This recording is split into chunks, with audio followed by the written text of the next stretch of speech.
And I think symbolically, at the very end of our lives, if we can still say, you know, we were never humbled, we were knocked down, but we got up, and I can say, I lived life with integrity, and I took all the blows, and I still prevailed, I think that's a good epitaph for anyone. I also realize that you can't be alone.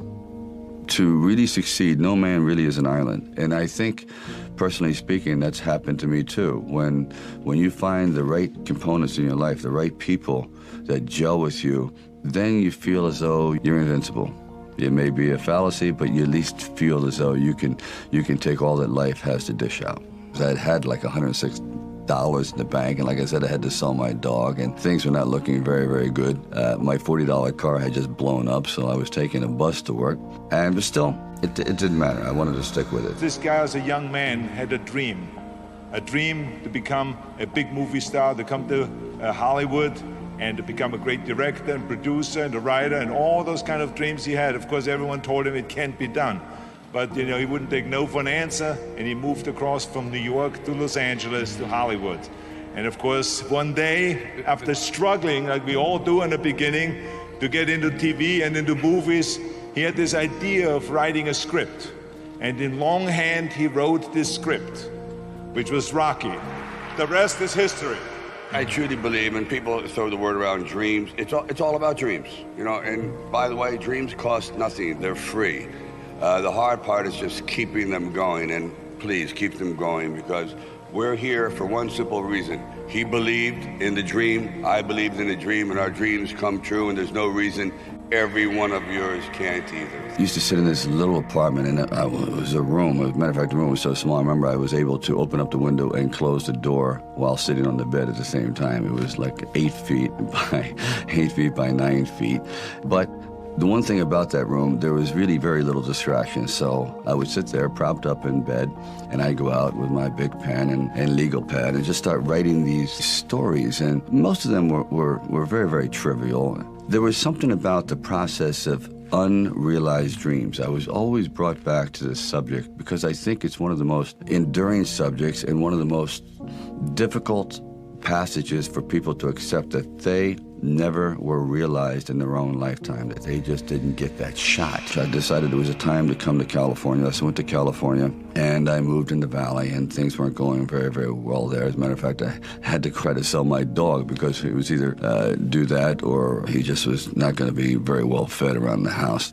And then one night, I went to see Muhammad Ali fight Chuck Webb. For one brief moment, this supposed stumblebum turned out to be magnificent in the fact that he lasted and knocked the champion down. I said, boy, if this isn't a metaphor for life, his entire life crystallized at that moment. He will be remembered for all eternity, at least among the fight fans. He did something extraordinary. Now that is probably what I need as a catalyst for an idea. A man who's going to stand up to life and take one shot and maybe go the distance. So I started to write. I first met Bob Shardoff and Irwin Winkler, and I believe I was there on a casting call.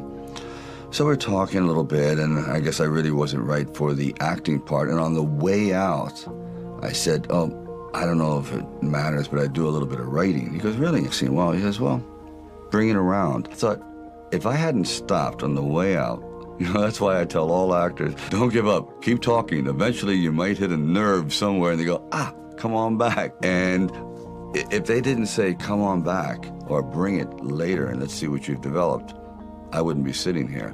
So I have to give incredible credit to their insight and their patience, and they're willing to take a chance, which it doesn't exist much anymore, unfortunately.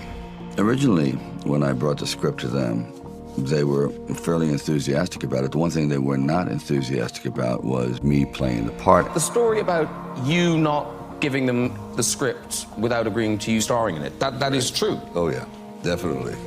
It was just one of those crossroads situations that every artist faces early on. Go left, go right, and if you make the wrong decision, you sometimes regret it forever. And I just knew I wasn't a very good student, but I decided I always understood dialogue, whatever, so I wrote something that I know I could do, that I could feel good with, and that could show everything that is possible in my repertoire.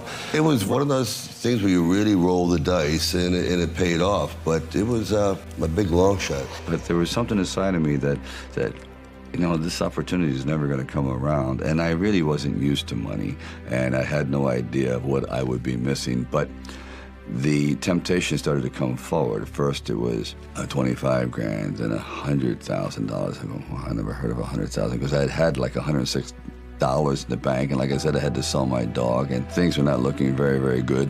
My $40 car had just blown up, so I was taking a bus to work, but still, it didn't matter. I wanted to stick with it. Then it went up to 150,000, 175,000, and it went up to 250,000. Now my head was starting to spin, and I thought, all right, you know, you've really managed poverty very well. You've got this down to a science. You really don't need much to live on. I had like sort of figured it out, so I was not in any way used to the good life. I know in the back of my mind, if I sell the script and it does very, very well, I'm going to be very, very upset.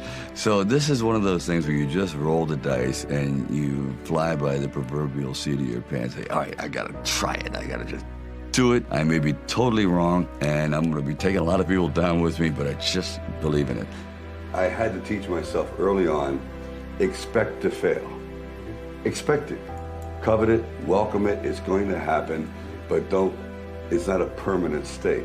The most valuable thing you might have in your life that you really don't pay attention to, especially when you're young, because you just feel you have an abundance of it. It's never ending. Time. And as you get older, you realize time becomes your currency. When you realize there's less runway up ahead than behind, you sometimes learn that too late. So I'm telling you people that you really have to be very, very, very stingy with your time. Don't waste it on people that aren't like-minded. Don't waste it doing things that you know are not part of your dream plan. Don't waste time being bitter, which I know I've been argumentative. I understand the meaning of hate, because in the end, it's just waste your most valuable asset, time. We basically are in a movie from the time we're born.